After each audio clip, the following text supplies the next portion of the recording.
ज्ञान कराते हैं, कि भोग कराते हैं।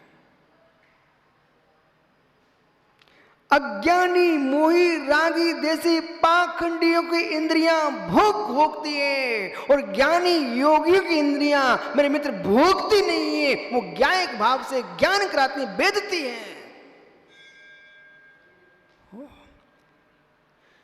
मौनो अमंगलम ना चिंते जैन इंद्रिय हानि ना। इतनी तपस्या करना दिनेश, इंद्रियों की हानि ना हो जाए, इंद्रियों की हानि ना हो जाए। अब तुम धूप में जाके खड़े हो गए और मित्र उपवास करके, क्षमता नहीं थी, बल नहीं था तुम्हारे पास शरीर में, और नेत्रों की ज्योति चली गई। या फिर इतना बल और होना चाहिए कि जैसे चिल्लाती मुनिराज के नेत्रों को चीन निकालने गई, मुनिराज वहीं बैठे रहे, हिले नहीं, समाधि मरण कर लिया। लेकिन मेरे मित्र बिना देखे इरियापद शोधन किए बिना मुनि कैसे चल सकते हैं?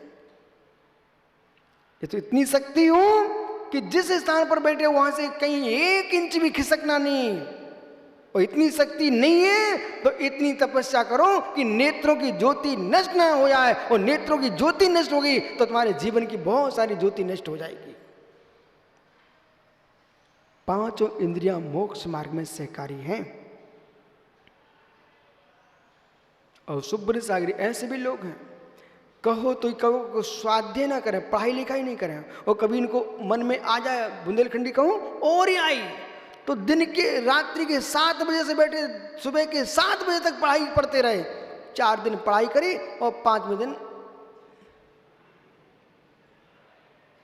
क्या फायदा है? इसलिए श्रेष्ठ जन जो होते हैं वे अपनी समय सारणी बना के जीते हैं, कि आपके मुझे आप दिख जाएं तो मुझे घड़ी ना देखना पड़े। हाँ, सनई सनई कंथा, सनई सनई पंथा, सनई सनई ग्रंथा। आचार्य महावीर कृति महाराज जी ये कहते थे कि सनई सनई कंथा, कथरी कथरी। आप लोग यहाँ स्वेटर बुनते ना, एक एक धागा से कितने बड़ी कथरी बन जाती है, स्वेटर बन जाता है, दरी बन जाती है, एक एक धागे से ताने बाने से इतने बड़े वस्त्र बन गए। तो सनई सनई कंथा। और मालूम सोना गिर से चले हम सम्मी शिखर तक आ गए, एक एक पग चलते चलते। तुम लोग गाड़ियों पर हिंसा करके दौड़ते हो, हम लोग इरियापद का पालन करते करते यहां तक आ गए। सनई सनई पंथा। और मित्र हजारों हजारों पृष्ठ के ग्रंथों को हम लोगों ने स्वाध्याय कर लिया है, पर एक एक पन्ना पढ़ते पढ़ते पढ़ते पढ़ते हजारों पृष्ठों ग्रंथ पढ़ लिए। सनई सनई ग्रंथा। धीमे धीमे चलो, मार्ग तय हो जाएगा। धीरे धीरे बुनो, कथरी बन जाएगी। और धीरे धीरे पढ़ो, ग्रंथों के ग्रंथ पढ़ लोगे, एक साथ दौड़ोगे तो मेरे मित्र ठोकर खा के गिर जाओगे। इसलिए अंशुल सनई सनई चलो, सनई सनई चलो। दौड़ने से गिर जाता आदमी, सनई सनई चलो, दौड़ने से गिर जाता आदमी। यदि कदाचित कभी प्रणव तुम्हारे मुनिराज बनने के परिणाम होगा ना बेटा, तो इतनी बात आज सीख लेना। सम्मी शिखर में राजीव सुन रखने बेटा, कि प्रभावना का व्यंतर इकट्ठा ना लग जाए तुमको। अपनी साधना करो, वही प्रभावना है। और जो मात प्रभावना में चले जाते हैं सो मित्र, ऐसे भी लोग बोले मात दिखावा चल रहा है, सो मेरे मित्र प्रभावना भी नहीं हुई और साधना भी नहीं हुई। दौड़ो मत, इरियापद से चलो। दौड़ो मत, इरियापद से चलो। लालू दौड़ने वाले गिर पड़ते हैं।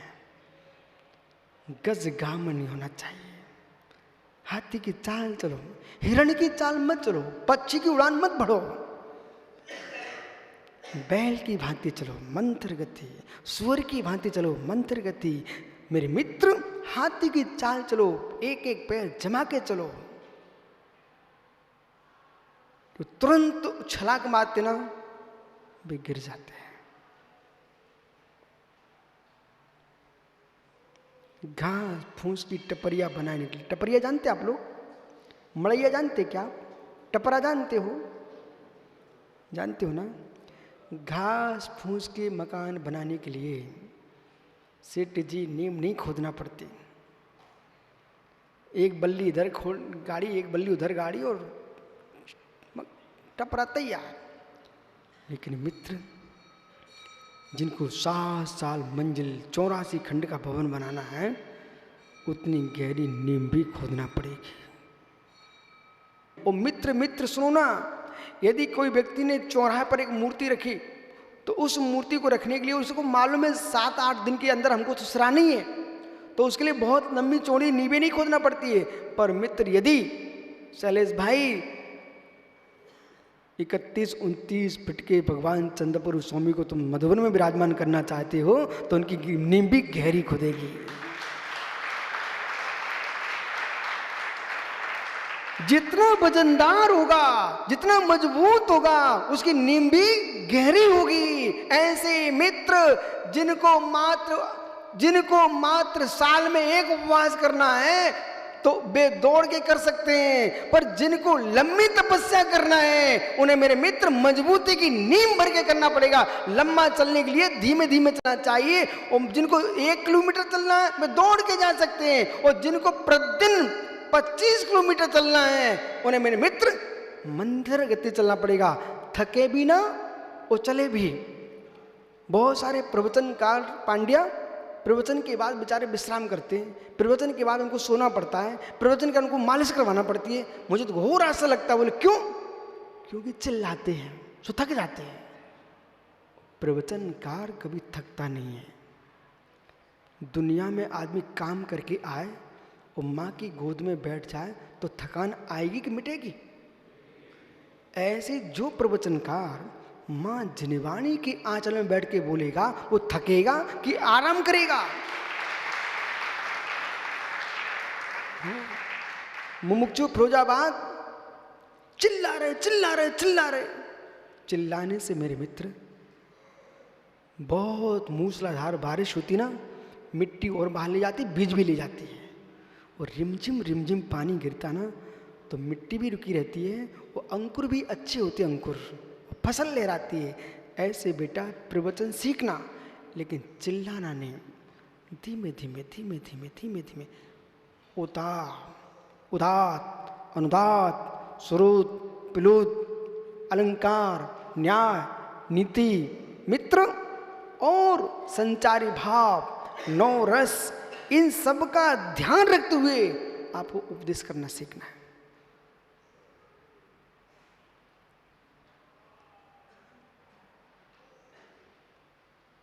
कि आपको इंतजार ना करना पड़े कि लोग मुझे सुन रहे कि नहीं, लोगों को इंतजार ही करना पड़े अब वक्ता क्या कहने वाला है। अमंगल राजू समझ में आ रहा है? अच्छा, घर में चिंता तो नहीं बढ़ गई? नहीं तो बेटे की माँ कहे कि ये कहाँ महाराजों के चक्कर में पड़ गया, मित्र बाजार में घूमने वाला पत्रकार मुनिराज के पास बैठा है, हैं? पूछ लें देवी से, बोले देवी कहीं मन मेरा हो गया तो छुट्टी दे दोगी ना? बेटे तो तुम्हारे वैसे ही बैरागी हो रहे हैं, आओ बैठो भैया, जीवों को देख के बैठना।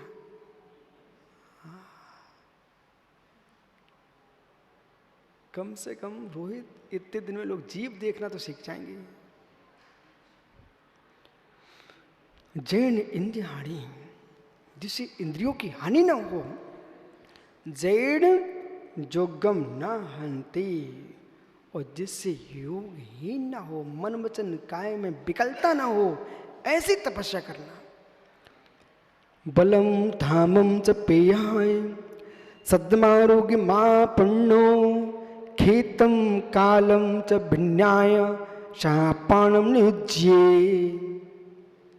ये 10 बेकालिक की गाथा है। यहां पर कह रहे हैं तपस्या करो पीयूष।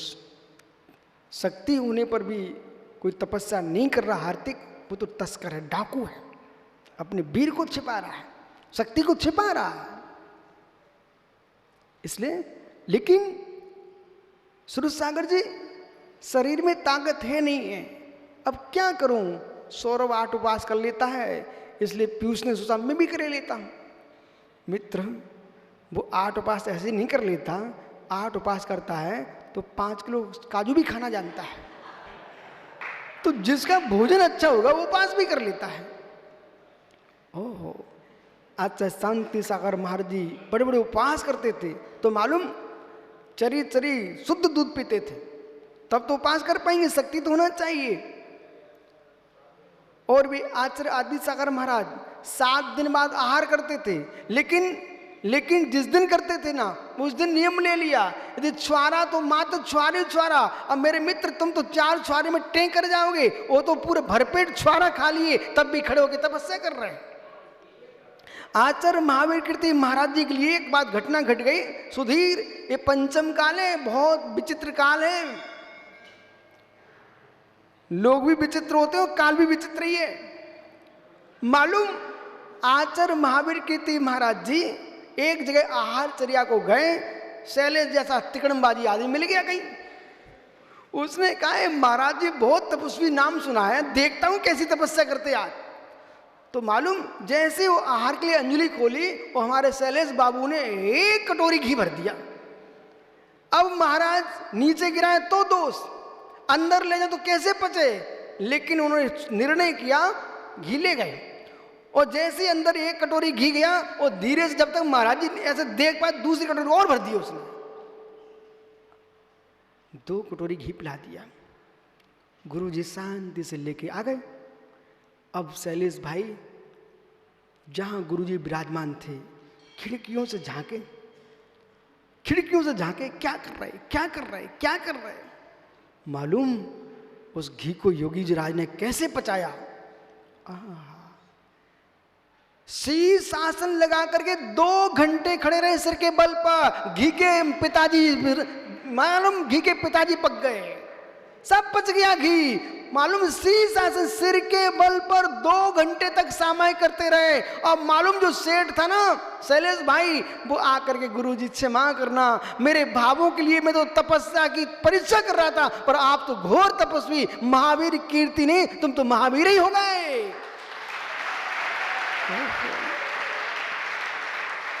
संजय बेटा तुम ऐसी परंपरा में दीक्षा लेने जा रहे हो, वीर बन के तपस्या करना डट करके। जितना ज्ञान हो जाए सो ज्ञान अपने स्थान पर है, लेकिन चारित्र में कोई कमजोरी नहीं। अभी से शुरू हो जाओ, 2-2 घंटे 3-3 घंटे खड़े होकर सामायिक करना शुरू करो। फिर देखो साख सागर एक कहे मेरे भैया नमोस्तु महाराज, नमोस्तु महाराज। हम तो सोचते तुम्हारे छोटे भैया है कि बड़े भैया हैं। बोले बड़े भैया हैं, पर हम बड़े मुनिराज हैं, तुम छोटे मुनिराज हो, लेकिन तुम तो बड़े ही हो गए। ऐसे तपस्या करो। वो कहाँ हमारा अमित भाई, अरे चिरगांव, अरे बेटा देश का पहली युद्ध की चिराग चिरगांव से प्रारंभ हुआ था। तेरे मैत्री शरण गुप्त पूरे देश में छा गए, लेकिन तू ऐसा काम करके आया, बे तो कविता करके छा पाए। तुम ऐसा काम कर, दुनिया तुम्हारे पे कविता लिखे। ऐसी तपस्या करो। अब तुम बैठे कमरा में ऐसे हो भैया, जैसे जनवरी सितंबर की ठंडी पड़ रही हो, है भैया दिसंबर की ठंडी लग गई तुम्हें। ऐसा नहीं, खुल के बैठो। कल महावीर संभव सागर माझी क्या बोल रहे थे, जब संलेखना का समय आया महावीर कीर्ति महाराज ऐसे बैठ गए। बोले क्या हुआ? बोले आई यमराज कैसे आता है, मैं तैयार हूं, तू मात्र द्रव प्राण ले जाएगा। मेरे चैतन्य भावों को कौन मिटा सकता है, ज्ञान स्वभाव को कौन चय कर सकता है। ऐसे साधना करो। पवन कहाँ तुम पड़े हो, पूरा जीवन बर्बाद करने दे रहे हो। राकेश पंडित जी समझाओ पवन को, थोड़ा बुद्धि दो बेचारा। ओहो ज्ञानी, वैसे ही तो आयु जा ही रही है, शादी कराना है क्या?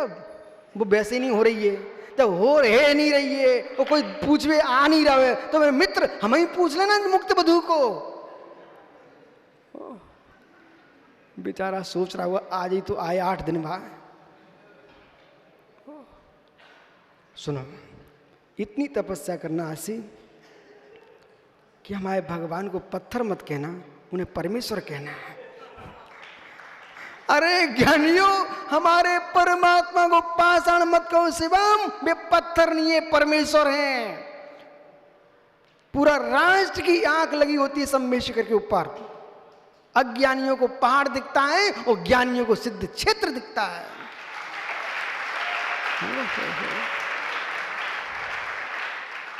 पीयूष, ये तुम्हारा आसी मित्र पत्थर घूमने जाता है कि वंदना करने जाता है?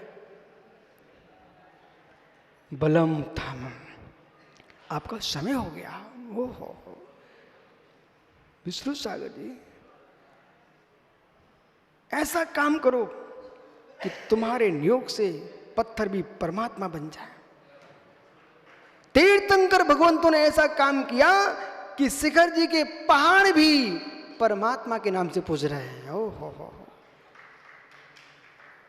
जैसे ही उत्तर प्रदेश से बिहार में प्रवेश करो, झारखंड में, तुरंत लोग, गांव के लोग पूछते, पांड्या महाराज जी मधुबन जा रहे हो, मधुबन जा रहे हो। एक जगह तो ऐसा ज्ञानी मिला, बोले महाराज जी मधुबन में मिलेंगे आपको, आप जिस रूप में चाहो उस रूप में मिल जाऊंगा मैं आपको, लेकिन आप चलो। आकर के उसने मुझे एक कविता की पुस्तक, उसने लिखी पुस्तक भेंट की रास्ते में, बिहार और झारखंड के नजदीक में, बॉर्डर पर। मालूम, तो ऐसे ऐसे लोग हैं जो भले जैन कुल में न जन्मे हों पर जिनदेव से दूर नहीं है। और तीर्थंकर स्वयं तो क्षत्रिय थे, गौतम स्वामी स्वयं तो ब्राह्मण थे। अरे ज्ञानियों, 2400 तीर्थंकर क्षत्रिय थे। ये जिन धर्म क्षत्रियों का धर्म है, जो प्राणी मात्र को अपनी छाती से लगाए किसी को कष्ट ना दे, उसका नाम क्षत्रिय है। वो ब्रह्म में लीन रहे, उसका नाम ब्राह्मण है। इंद्रियों को जीते, उसका नाम जैन है। अपने बल को, बल, तेज तथा आरोग्य, कितनी इतनी, मतलब जैसे बालक को मां समझाती ना, ऐसे समझा रहे, बेटा सुखानंद इतनी तपस्या करना, शरीर नष्ट न हो जाए, तेज समाप्त न हो जाए, धर्म से श्रद्धा न छूट जाए, आरोग्य का निरीक्षण कर लेना और क्षेत्र काल को जान करके अपने उपवास को नियत करना चाहिए, जिससे कि किसी प्रकार की विशुद्धि की हानि न हो जाए। आपका समय हो गया, कल फिर आओगे क्या? पर्याय तो अविनाश, कल चर्चा करूंगा किस बात की? आहार करते करते भी उपवास होता है और उपवास करते करते भी आहार होता है। इस कल अपन चर्चा करेंगे यार। पर्याय तो आत्मा स्वभावम परिभाव भिन्नम, आत्मा स्वभावम परिभाव भिन्नम, आत्मा का स्वभाव प्रभाव भिन्न। महावीर स्वामी की